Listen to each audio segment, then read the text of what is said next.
The morning mist clung to Kandahar airfield like a shroud, masking the silhouettes of aircraft that hadn't moved in 3 days. Major Sophia, Longshot, Reeves stepped from the transport helicopter onto tarmac that felt foreign beneath boots she hadn't worn in 8 months. The familiar weight of her M2010 rifle case pressed against her shoulder, a companion that had traveled further than most soldiers ever would. Something was wrong. She could feel it in the unusual quiet that pervaded the base, in the way ground crews avoided eye contact, in the deliberate space left around Hangar 7. The morning briefing had been sparse, almost deliberately vague. Asset recovery mission, they'd called it. Your particular skill set required. But Sophia knew military speak well enough to recognize when brass was dancing around the truth. Her boots echoed across the empty flight line as she made her way toward the operations center. The sound seemed to carry further than it should in the thin Afghan air, each step marking her return to a world she'd tried to leave behind. Through the haze, she could make out the familiar outline of A-10 warthogs lined up like sleeping predators, their shark-tooth grins painted beneath cockpits that had seen more combat than most infantry units. Colonel Martinez was waiting in the briefing room, his weathered face betraying nothing as she entered. Two other officers flanked him, faces she didn't recognize, shoulder patches from units that didn't officially exist. The kind of people who made careers out of missions that never happened. Long shot, Martinez nodded, using her call sign with the weight of shared history. Glad you could make it. The words carried subtext. This wasn't a request. It was a recall to duty that transcended retirement papers and civilian life. Sophia set her rifle case against the wall with practiced care, the metallic click echoing in the sterile room like a judge's gavel. "Sir," she replied, her voice steady despite the questions burning behind her eyes. "What's the situation?" Martinez gestured to the classified folder on the table between them. Red tape sealed it shut, the kind of classification that meant careers ended if the wrong people started asking questions. But before he could speak, an aide burst through the door, face flushed with the kind of panic that comes from radios gone silent and birds that don't come home. "Colonel, we've lost contact with Overwatch 6. Last transmission was 15 minutes ago, grid reference 4124 north, 6553 east. That's," he paused, swallowing hard, "that's the Ghazni province, the valley." The room fell silent. Everyone knew about the valley, the place where helicopters went to die, where insurgent snipers held court from positions that seemed carved from the mountains themselves. A place where the enemy had claimed a tactical advantage that conventional forces couldn't break. Sophia felt the familiar weight of expectation settle around her shoulders like an old flight jacket. She'd earned her call sign in that same valley 18 months ago, a single shot that had silenced an enemy sniper at 3,200 meters, a record that had made her legend and burden in equal measure. Now they needed Longshot to return to the one place she'd hoped never to see again. The classified folder lay before her like a challenge, its red tape catching the fluorescent light. Martinez's expression remained carefully neutral, but Sophia could read the desperation in the slight tightness around his eyes. Whatever was in that folder, whatever had happened to Overwatch 6, it was bigger than a simple rescue mission. "The valley's been quiet for 3 months, Martinez began, his voice carrying the measured tone of a man delivering news he didn't want to share. Intel suggested the enemy had pulled back, consolidated elsewhere.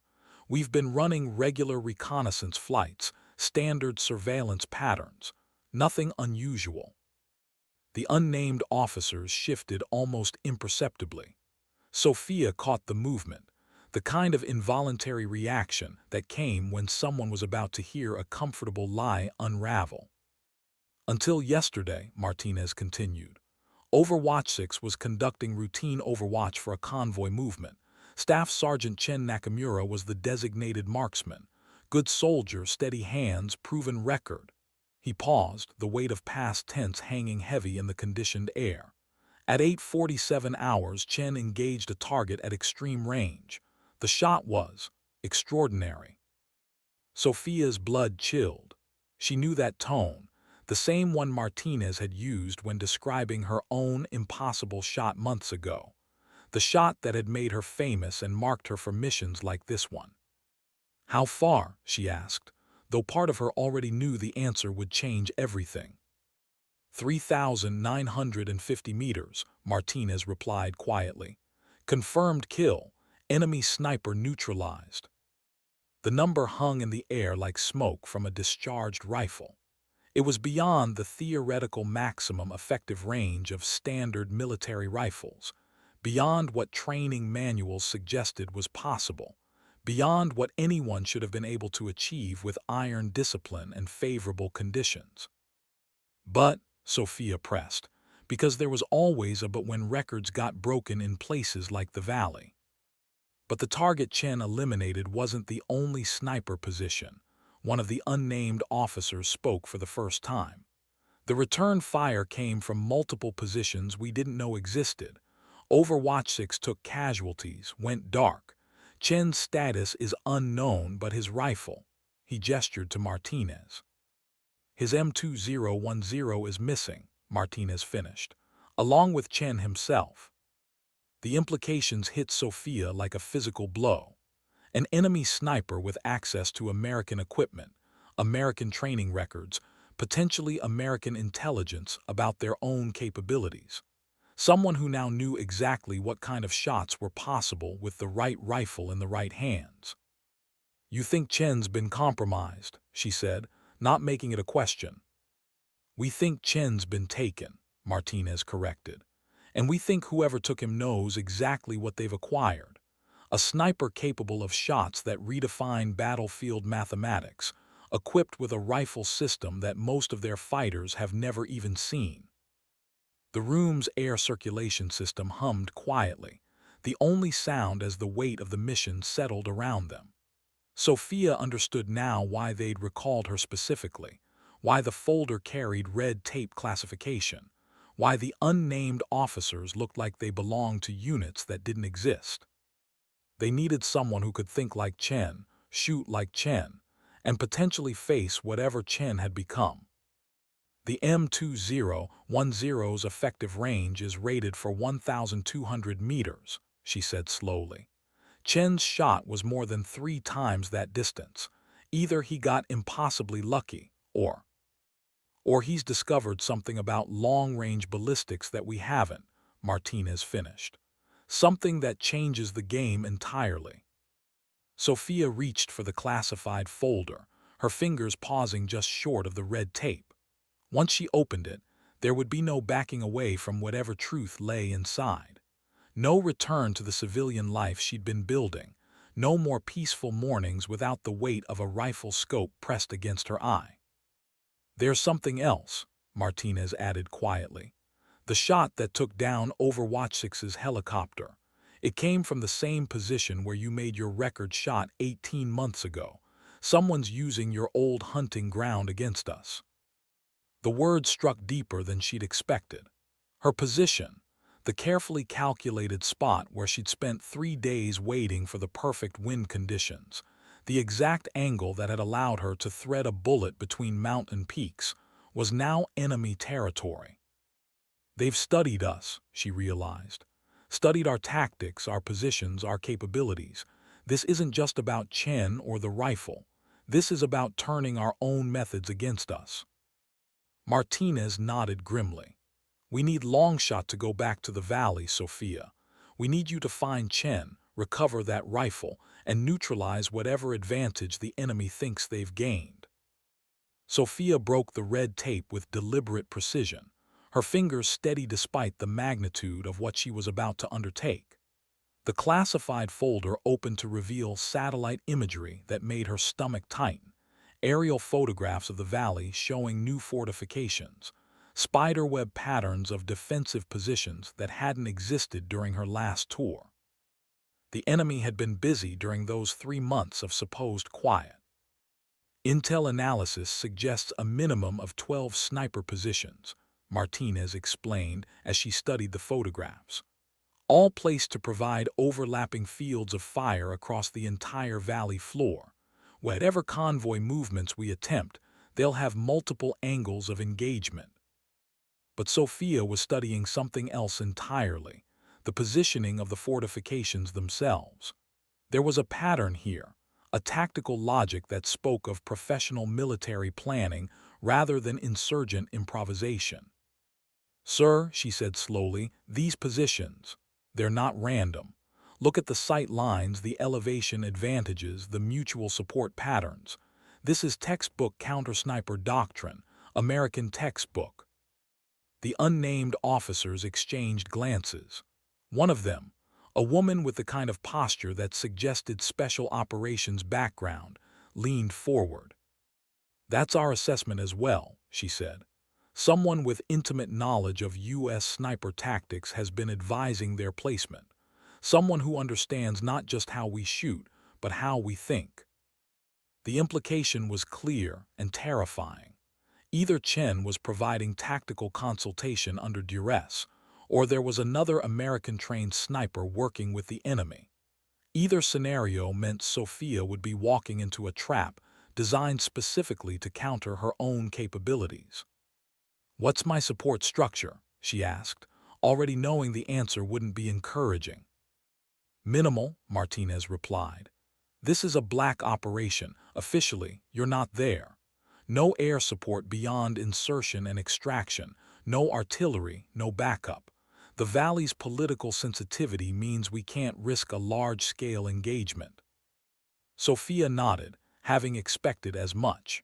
The valley sat in a region where international boundaries blurred and plausible deniability was worth more than tactical advantage. A single sniper could slip in unnoticed. A platoon would create diplomatic incidents. "Timeline?" she asked. "Chen's been missing for 16 hours, the special operations officer replied. "Our window for clean extraction is narrowing. After 48 hours, we have to assume total compromise of classified methods and equipment.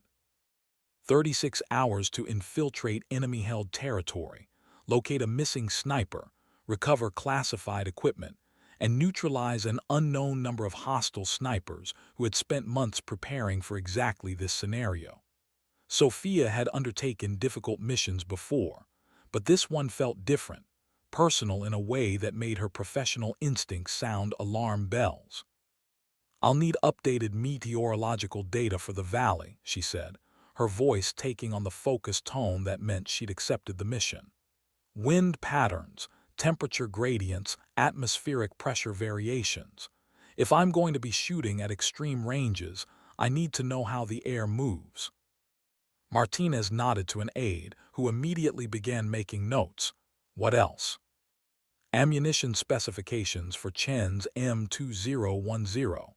If he's been achieving impossible shots, there might be something unique about his load configuration.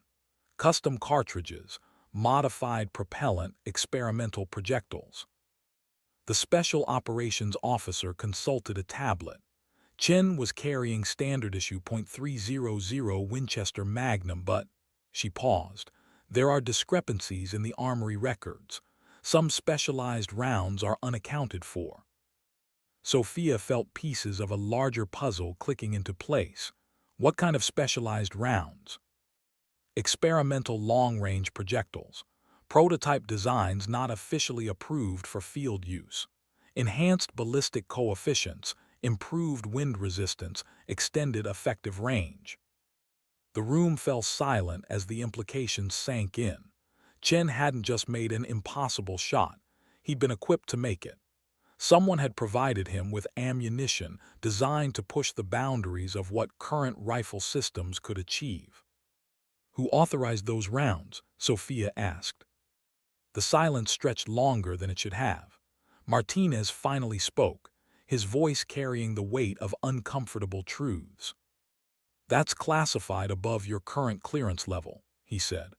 "What matters is that Chen had access to capabilities that conventional training didn't account for. And now the enemy potentially has access to the same capabilities." Sophia closed the folder, her mind already shifting into the tactical mindset that had kept her alive through 18 months of the world's most dangerous assignments. The mission parameters were clear, even if the full truth remained hidden behind classification levels she couldn't access. "When do I leave?" she asked. 300 hours, Martinez replied. "Insertion will be by stealth helicopter, coordinates to be provided during final briefing. Your extraction window opens at 2100 hours tomorrow, 24 hours on the ground." The pre-mission ritual began with equipment inspection, each piece of gear examined with the methodical precision of someone whose life depended on mechanical reliability. Sophia's M2010 rifle system had been her constant companion through dozens of missions, its weight and balance as familiar as her own heartbeat. But tonight, as she ran her hands along the rifle's stock and checked the scope's calibration, everything felt different. The weapon that had made her legend now felt like a burden, its reputation preceding her into a valley where the enemy knew exactly what she was capable of achieving. Master Sergeant Rodriguez, the base armorer, watched her work with the kind of professional respect reserved for snipers who came back from impossible missions. He'd prepared her equipment loadout personally, each round of ammunition selected for maximum effectiveness at extreme range. "Your scope's been calibrated for the valley's elevation," he said quietly. "Atmospheric conditions are factored in for standard temperature ranges, but if the weather shifts—" "I'll compensate," Sophia replied, her voice carrying the confidence of someone who had made adjustments under fire before. "What about communications?" "Standard radio package plus an emergency beacon for extraction coordination. But remember, radio discipline is critical. The enemy's been monitoring our frequencies, learning our communication protocols." Sophia nodded, understanding that her isolation in the valley would be nearly complete. No casual check-ins, no tactical updates, no reassurance from command that backup was standing by. Just her rifle, and whatever skills had earned her the call sign Longshot. The Special Operations Officer appeared in the armory doorway, her expression unreadable in the harsh fluorescent lighting. "Final briefing in 10 minutes, she announced. "Meteorological updates are in, and intelligence has new information about Chen's last known position." As they walked toward the briefing room, Sophia found herself studying the woman beside her. There was something familiar about the way she moved, the practiced economy of motion that suggested years of specialized training. "You've been to the valley before," Sophia said, making it a statement rather than a question. The woman paused, considering her response carefully. 6 months ago, different mission, different objectives, but yes, I know the terrain. And whoever's running the enemy sniper program knows it better than we do." The final briefing revealed details that transformed the mission from difficult to nearly impossible. Satellite imagery from the past 24 hours showed increased activity around Chen's last known position, vehicles moving under cover of darkness, personnel repositioning to defensive formations that suggested they were expecting company. "They know we're coming," Martinez said without preamble. "Whether through intercepted communications or tactical prediction, the enemy is prepared for a rescue attempt." The Special Operations Officer, who had identified herself only as Lieutenant Colonel Hayes, activated a digital map display. Red zones marked confirmed sniper positions, while orange areas indicated probable firing lanes and kill zones. Chen's M2010 was equipped with a GPS tracking device, Hayes explained. "Standard security protocol for classified weapons systems. The signal went dark 12 hours ago, but the last transmission came from this ridgeline." She indicated a position that made Sophia's blood run cold. It was the exact spot where she'd made her legendary shot 18 months ago.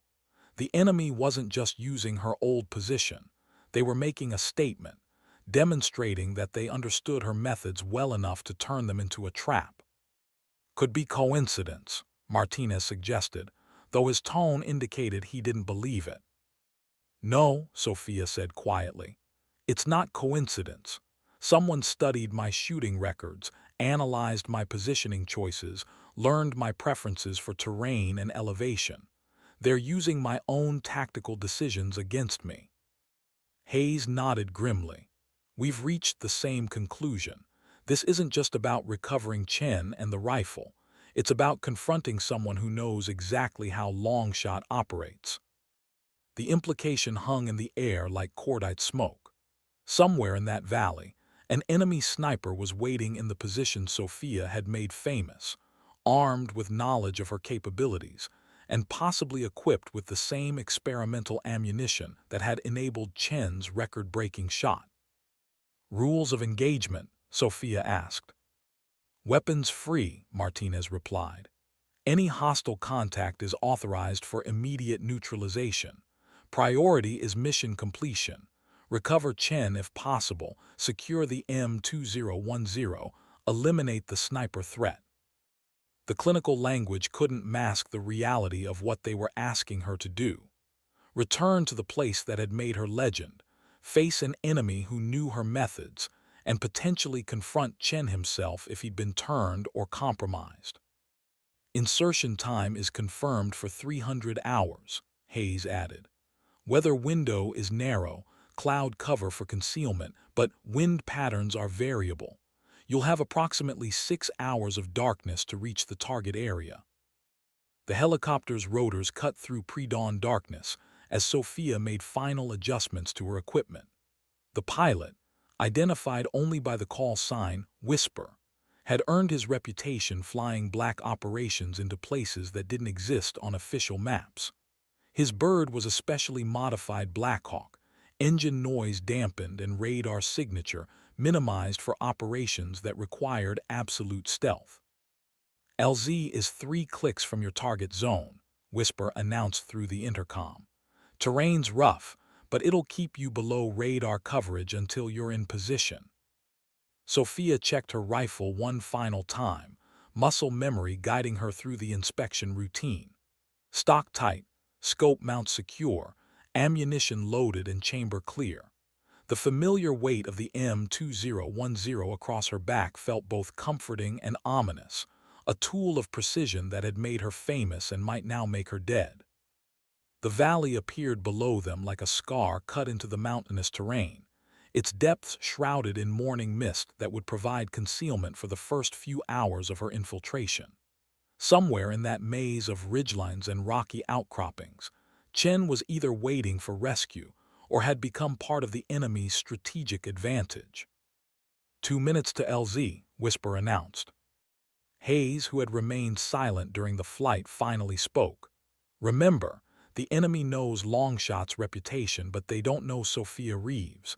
Use that.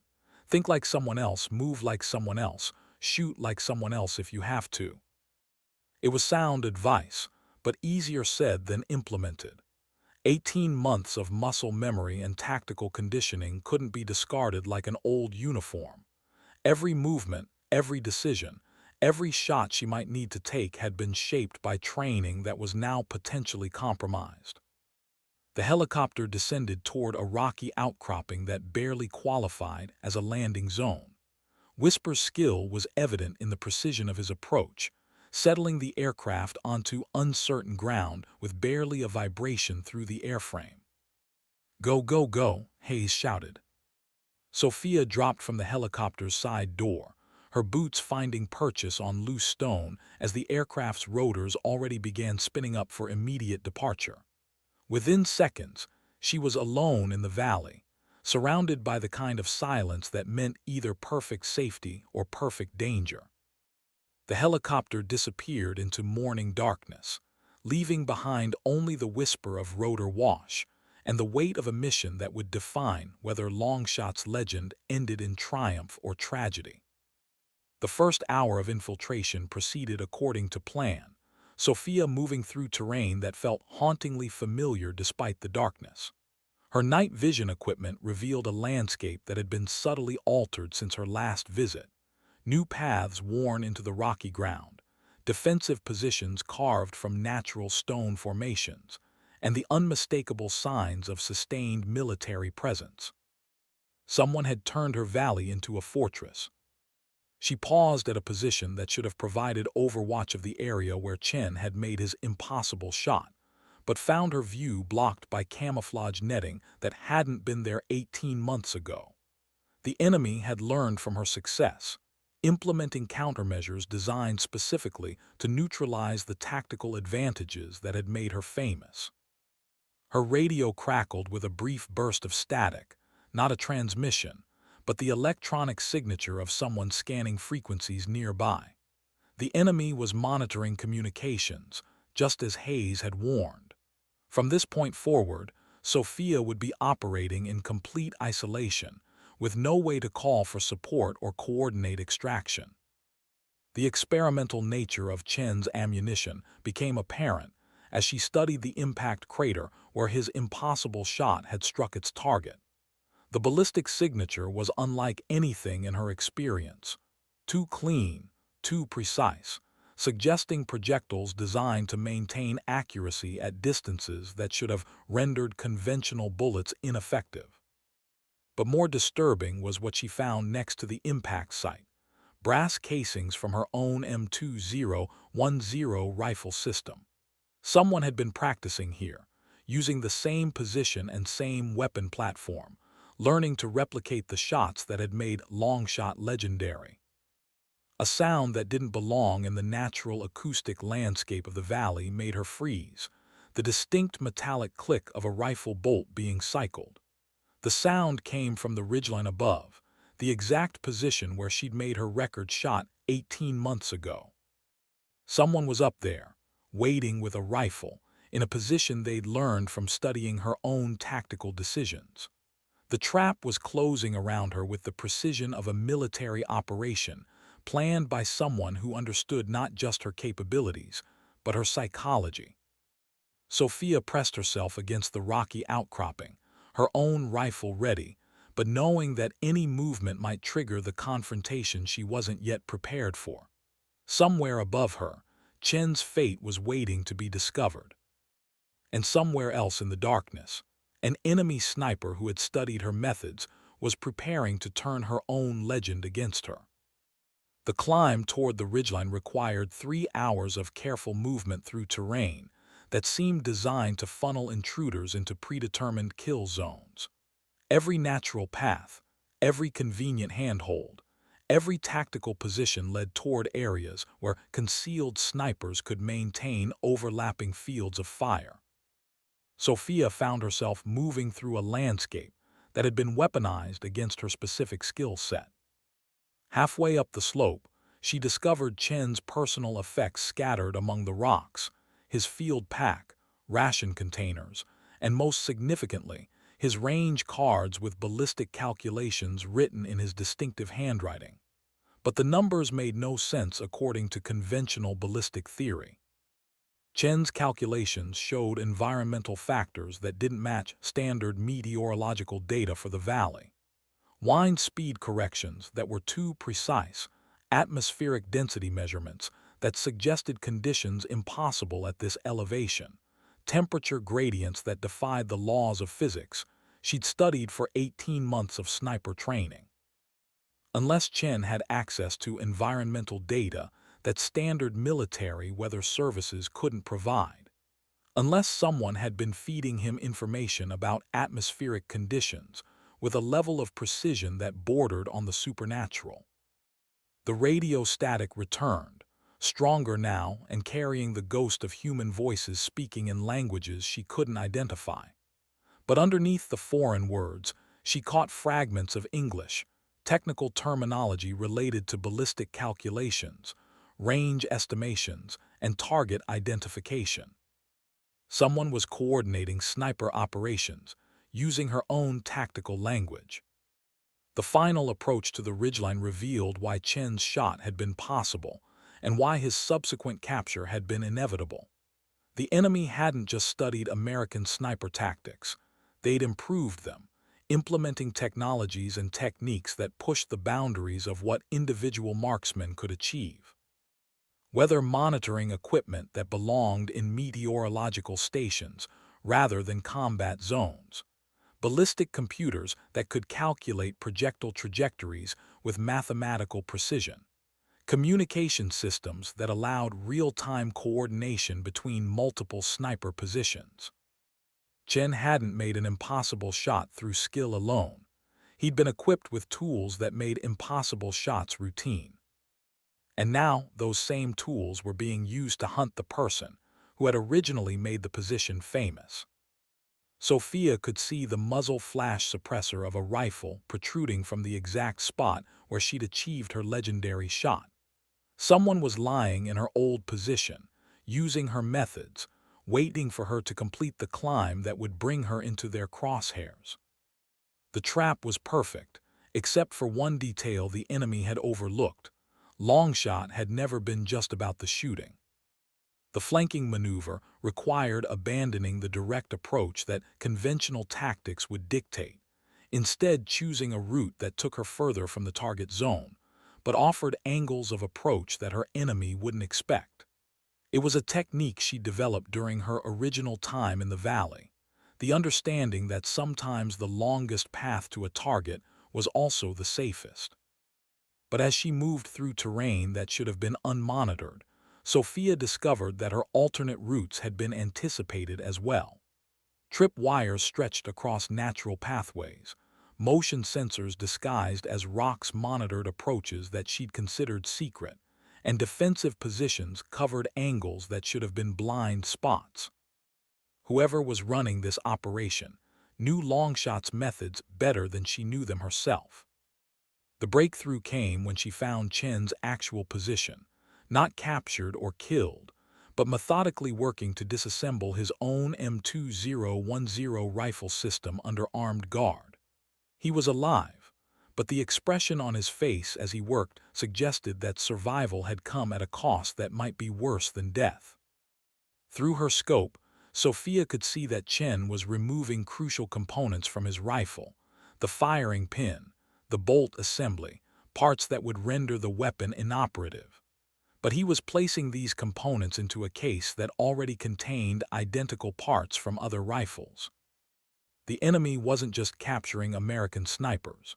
They were building an arsenal of American sniper systems, piece by piece, creating weapons platforms that could achieve the impossible shots that had made legends like Longshot possible. Chen looked up suddenly, his eyes scanning the terrain with the kind of alertness that suggested he knew rescue was coming. For a moment, his gaze seemed to pass directly over Sophia's concealed position, and she saw something in his expression that made her blood freeze. Recognition, not the relief of seeing rescue, but the horrified understanding of someone who knew that help had arrived exactly when and where the enemy had predicted it would. Chen shook his head almost imperceptibly, a warning that Sophia almost missed. He knew she was there, knew she was preparing to attempt rescue, and knew that the rescue attempt was part of the trap that had been carefully constructed around Longshot's psychological profile and tactical preferences. The enemy hadn't just studied her shooting. They'd studied her character, her loyalty, her unwillingness to abandon fellow soldiers. They'd used Chen as bait, knowing that Sophia would attempt rescue regardless of the tactical situation. But they'd made one crucial miscalculation. They'd assumed that Longshot's reputation was built on extraordinary shooting alone, not understanding that her true strength lay in making the hard decisions that other soldiers couldn't make. The shot that announced the beginning of the endgame came not from Sophia's position, but from the ridgeline where an enemy sniper had been waiting in her old hunting ground.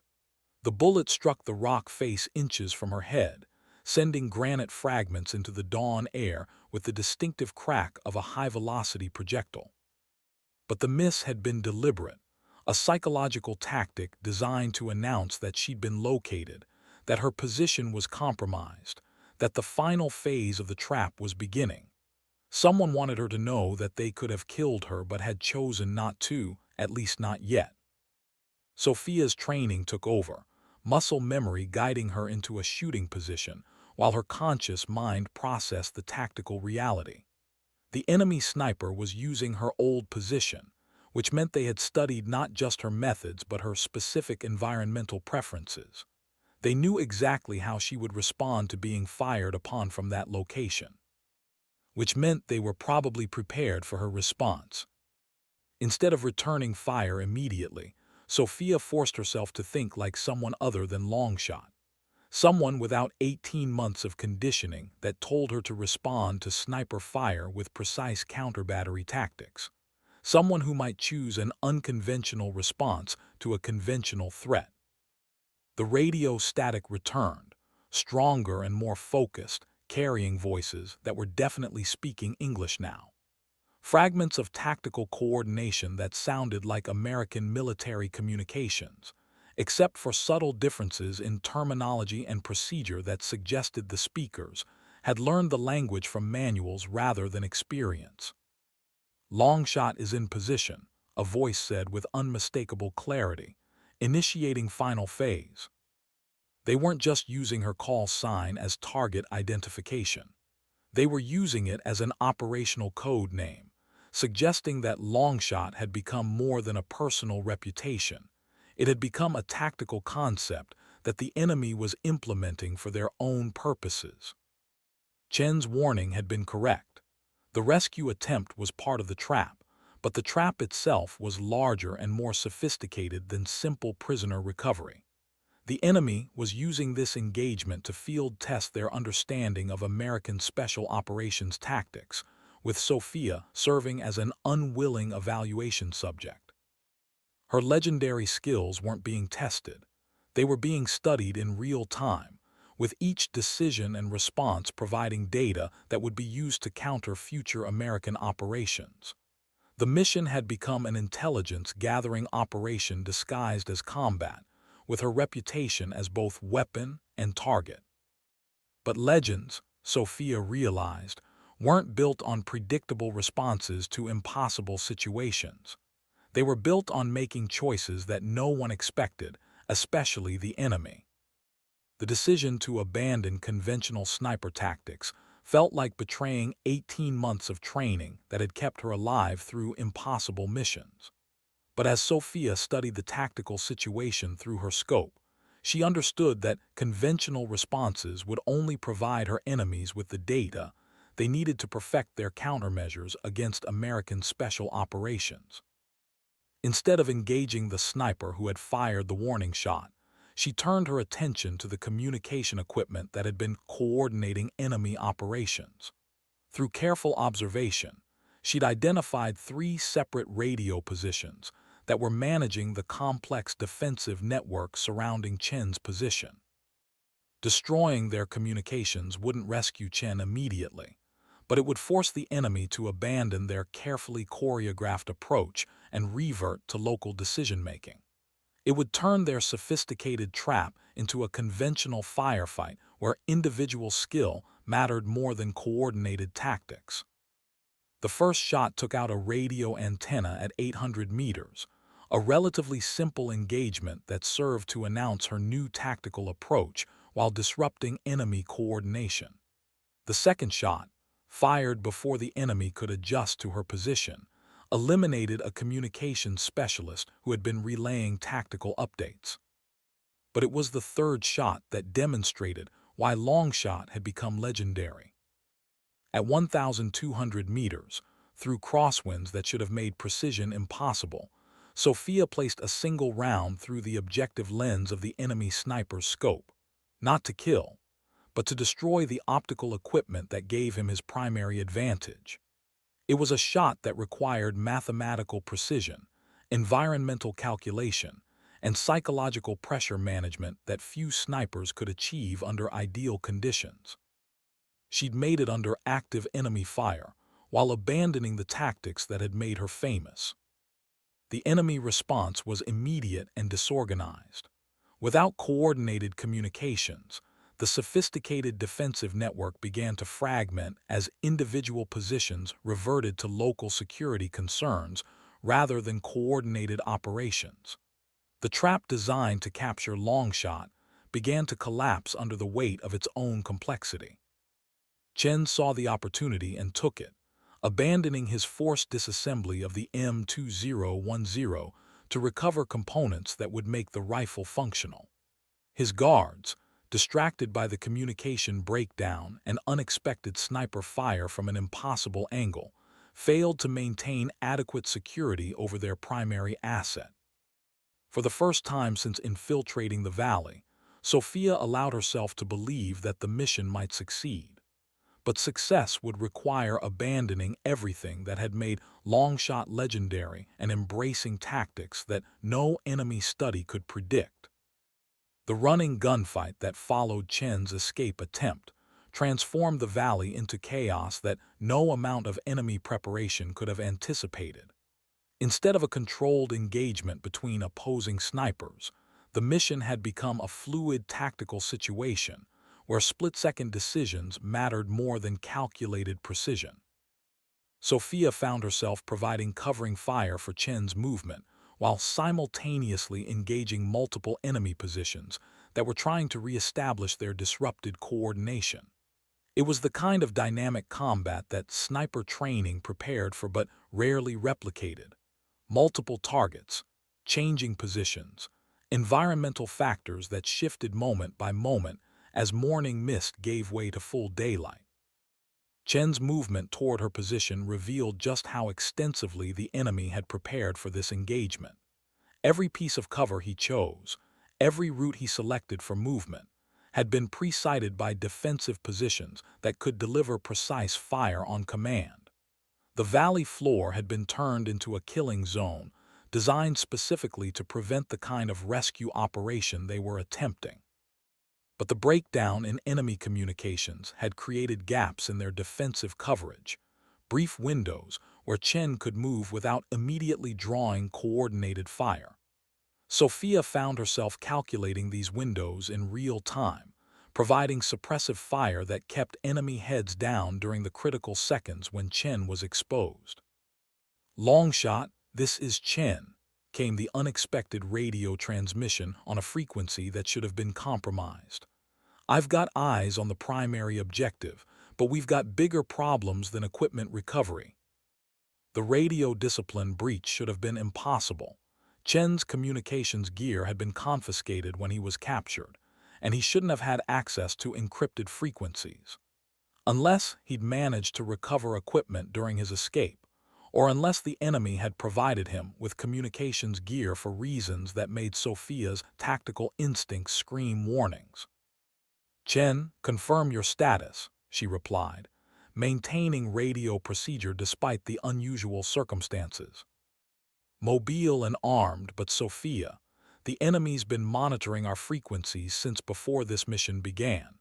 Everything we've transmitted has been compromised, including extraction coordinates and timing." The implications hit her like a physical blow. If enemy forces had access to their mission communications, then the helicopter that was supposed to extract them in 12 hours might be flying into a prepared ambush. The entire operation had been compromised from the beginning, with her insertion, Chen's capture, and their rescue attempt all serving enemy intelligence objectives. "How do you know this?" she asked, though part of her already suspected the answer. "Because they showed me the transcripts," Chen replied grimly. "Complete records of our pre-mission briefings, communication protocols, even meteorological data that was supposed to be classified. We're not conducting a rescue operation, Sophia. We're providing a field test for enemy countermeasures." The revelation that their mission was serving enemy intelligence objectives forced a complete reevaluation of tactical priorities. Extraction was compromised, communications were monitored, and their every movement was providing data that would be used against future American operations. But Chen's escape had also revealed something the enemy might not have intended her to discover. Their operation was larger and more sophisticated than simple prisoner capture. Through gaps in camouflage netting, Sophia could see equipment that belonged in research facilities rather than combat zones, ballistic testing apparatus, environmental monitoring systems, and computer terminals displaying trajectory calculations that represented months of systematic study. The enemy wasn't just trying to capture American sniper technology. They were trying to reverse engineer the methods that made impossible shots possible, turning individual skill into reproducible technology that could be mass-produced and distributed. "Chen, can you reach the equipment area?" she asked, formulating a plan that would turn their compromised mission into something that might actually serve American interests. Negative. Too much open ground, too many defensive positions with overlapping fields of fire. But Sophia, there's something else you need to know about the ammunition they've been testing. The pause that followed carried weight that made.